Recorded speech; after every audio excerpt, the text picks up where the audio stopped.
तो आज शुरू होने वाला है आईपीएल के महामुकाबले। तो पहला मैच होने वाला है केकेआर वर्सेस आरसीबी। तो कोलकाता और आरसीबी का जो मैच होने वाला है पहला, तो वो होगा ईडन गार्डन में।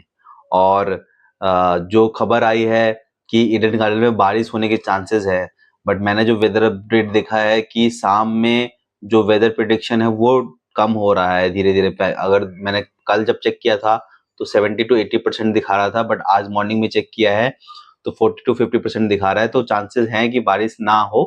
अगर बात करें इस मैच को लेके, तो जो नए बदलाव हुए हैं रूल्स में, तो जो अगर हम बात करें, पहला बदलाव जो किया है वो किया है सलाइवा यूज करने का।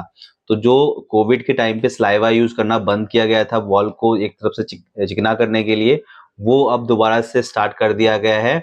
तो वो चीज सही है, क्योंकि अगर बॉलर्स अगर स्विंग कराना चाहें या फिर रिवर्स स्विंग कराना चाहे तो उसमें फायदा रहता है।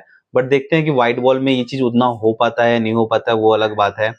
और अगर बात करें हम दूसरी चीज कि जो दूसरा चेंजेस किया है वो है डीआरएस में, कि डीआरएस अब जो हाइट के नो बॉल्स हैं उसके लिए भी यूज किया जा सकता है। एक्सपेंशन किया गया है डीआरएस में कि डीआरएस उसके लिए भी यूज किया जा सकता है। और जो तीसरा है वो डीमेरिट पॉइंट्स लाए गए हैं कि अगर आप स्लो ओवर रेट रखते हैं या फिर कुछ और चीजें रहती हैं तो आपको डीमेरिट्स पॉइंट्स मिलेंगे। और ज्यादा डीमेरिट्स पॉइंट्स होने पे कैप्टन को या टीम को फिर कैप्टन को भी एक मैच का सस्पेंशन ये सब मिलने वाला है।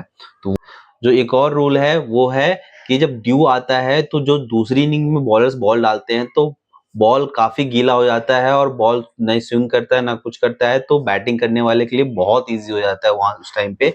तो उस चीज को काउंटर करने के लिए ये रूल लाया गया है, जहां पे अगर आपका बॉल 10 ओवर के बाद बहुत गीला हो चुका है तो आप अंपायर से रिक्वेस्ट कर सकते हैं कि आप बॉल बदल दीजिए।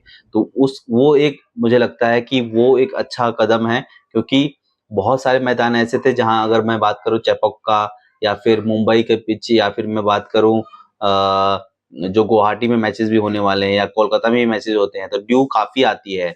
तो वहां पे बहुत इजी हो जाता है कि अगर आप टॉस जीतते हैं तो पहले बॉलिंग कीजिए और आप मैच जीत सकते हैं।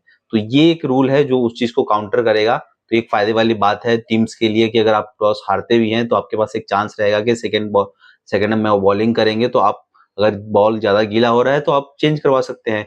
उससे आपके बॉलर्स का ग्रिप बनेगा और विकेट्स भी मिल सकती हैं, तो आप मैच वहां से बदल भी सकता है।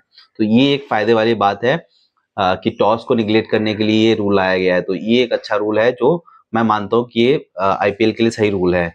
और वहीं अगर बात करें हम कि टीम्स कैसे खेलेंगी, तो मैं अगर बात करूं कोलकाता टीम के लिए, तो कोलकाता टीम में क्या प्लेइंग 11 रहने वाला है वो होने वाला है कि पहले सुनील नारायण खेलेंगे, उसके साथ क्विंटन डिकॉक खेल सकते हैं, फिर अजिंक्य रहाणे, फिर वेंकटेश अय्यर, फिर अंग्रेस रघुवंशी जो लास्ट ईयर भी अच्छा खेले थे, फिर रिंकू सिंह, आंद्रे रसल, रमनदीप सिंह। तो ये अब मैं अगर देख रहा हूँ जो प्रोबेबल 12 है, ये 12 की मैं बात कर रहा हूँ, तो ये टॉप 8 बल्लेबाज हो गए, काफी धुआंधार बल्लेबाज है, अच्छे हिट मारते हैं सबके सब। तो ये एक अच्छी है। उसके बाद अगर बॉलर्स की बात करें तो स्पेंसर जॉनसन है उनके पास, वैभव अरोरा है और हर्षित राणा है और वरुण चक्रवर्ती है। तो ये बॉलिंग भी काफी सेटल लग रही है, क्योंकि वैभव अरोरा और हर्षित राणा ने लास्ट ईयर अच्छा किया था। तो स्पेंसर जॉनसन का जो लास्ट ईयर उनके पास मिचेल स्टार्क थे, तो मिचेल स्टार्क की जगह पे स्पेंसर जॉनसन को लाया गया है। तो ये चीज सही है, स्पेंसर जॉनसन भी अच्छी बॉलिंग करते हैं। तो ये टीम काफी सेटल लग रही है अभी। और जो प्रॉब्लम 12 भी है, अगर इम्पैक्टर में मानूं तो अगर मे बी वेंकटेश अय्यर या फिर अंग्रेस रघुवंशी को बिठाया जा सकता है और वरुण चक्रवर्ती या किसी को खिलाया जा सकता है जब बाद में अगर बॉलिंग करते हैं। तो इस हिसाब से इम्पैक्ट प्लेयर का रूल रहेगा इसमें।